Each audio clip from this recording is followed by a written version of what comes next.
जैसा कि आपको पता है कि एनसीसी का जो इतिहास भारत के संदर्भ में बहुत ब्रिटिश टाइम से ये हमारे यहाँ पे एनसीसी की स्थापना हुई थी।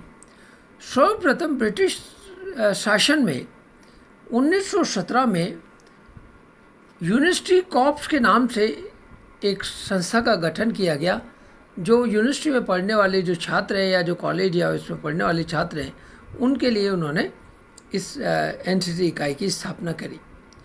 उसके बाद में 1920 में इसको नाम दे दिया गया यूनिवर्सिटी ट्रेनिंग कोर, जो उसका जो मुख्य उद्देश्य जो था कि जो बेटर क्वालिटी के ऑफिसर्स तैयार करना।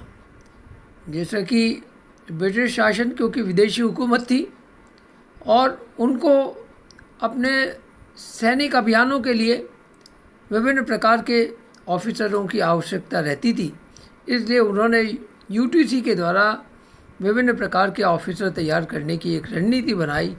उस उद्देश्य से उन्होंने 1920 में इसको आगे बढ़ाया। इसके बाद 1942 में इसी यूटीसी का नाम परिवर्तित करके यूनिवर्सिटी ऑफिसर ट्रेनिंग कोर नाम रख दिया गया। यह समय द्वितीय विश्व युद्ध का समय था। उस समय ब्रिटिश सरकार को बहुत सारे सैनिकों की और ऑफिसर की ज़रूरत थी और विभिन्न प्रकार के जो इंस्टीट्यूशंस हैं उनसे ट्रेन करके वो अपना इस लक्ष्य को हासिल करना चाहते थे। फिर इसी के आगे बढ़ते हुए, क्योंकि पूरा देश 1942 में भारत छोड़ो आंदोलन में संलग्न था, पूरे देश में स्वतंत्रता की एक अलग जगी हुई थी। उसके बाद में एनसीसी को लेकर 1946 में इंटरिम गवर्नमेंट ने भारत सरकार ने हृदय नाथ कुंजरू की अध्यक्षता में एक कमेटी का गठन किया। उस कमेटी ने मार्च 1947 में अपनी रिपोर्ट को सबमिट कर दिया और उस रिपोर्ट के आधार पर अप्रैल 1948 में पार्लियामेंट ने एनसीसी ऑर्डिनेंस एक्ट को पास किया और उस एक्ट के द्वारा एनसीसी की स्थापना हुई।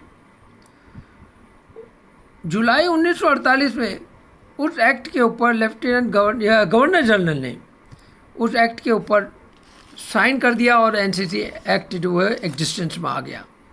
तो इस प्रकार से एनसीसी की स्थापना सन 1948 में भारत में हुई। उसके बाद से निरंतर विभिन्न क्षेत्रों में विभिन्न गतिविधियों में अपनी इकाइयों के रूप में प्रगति कर रहा है।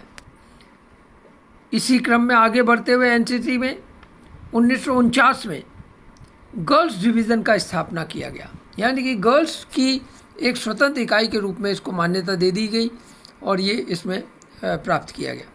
उसके बाद 1950 में इसी प्रकार से वायुसेना विंग के तहत एयर विंग की स्थापना की गई कैडेट्स के लिए और 1952 में नेवल विंग की स्थापना की गई।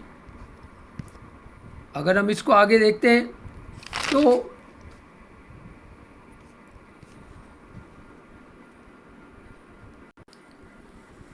(1960) में राइफल प्रशिक्षण हेतु छात्रों के लिए एनसीसी राइफल की स्थापना की गई। इसी क्रम में यानी कि कैडेट्स को के अलावा एक एनसीसी राइफल की स्थापना की जिसमें हथियारों का प्रशिक्षण दिया जा सके। 1963 में यानी 1962 में चाइना का भारत पर अटैक हुआ। उस अटैक के पश्चात एनसीसी ट्रेनिंग को पूरे देश में छात्रों के लिए कंपलसरी कर दिया गया और उस ट्रेनिंग में जो भी छात्र होगा उसके लिए एनसीसी का ट्रेनिंग कंपलसरी रहेगा। 1964 में एनसीसी तथा एनसीसी राइफल का विलय करके एक नया रूप दे दिया गया जो एनसीसी के रूप में ही जाना गया और साथ ही कंपलसरी ट्रेनिंग जो थी छात्रों के लिए उसको समाप्त कर दिया गया। क्रमशः एनसीसी का विभिन्न प्रकार की शाखाओं का, इसके ट्रेनिंग के स्वरूप का, उनकी संख्या का, इसकी इकाइयों के अंदर निरंतर वृद्धि होती गई और सन 1997 में गेम्स व स्पोर्ट्स को भी एनसीसी के सिलेबस में जोड़ा गया। उसके बाद में यानी कि विभिन्न प्रकार की गेम्स और स्पोर्ट्स हमारे यहाँ पर एनसीसी में होने लगे और इसका पार्ट ऑफ सिलेबस बन गए।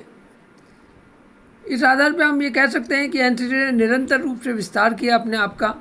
अभी वर्तमान में 16 डायरेक्टरेट हैं, 96 ग्रुप हेडक्वार्टर हैं और 778 हमारे यहाँ पर टोटल एनसीसी की इकाइयाँ हैं, जिनमें से 667 आर्मी यूनिट है, 60 नेवल यूनिट है और 61 एयर यूनिट है।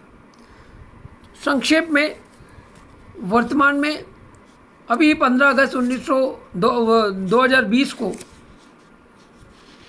भारत सरकार ने एनसीसी के नई कैडेटों की भर्ती का ऐलान किया है, जिसमें देश में सीमावर्ती जिले तथा समुद्र तटीय जिलों के अंतर्गत 173 जिले उसमें आते हैं। उसमें 1 लाख नए कैडेट्स को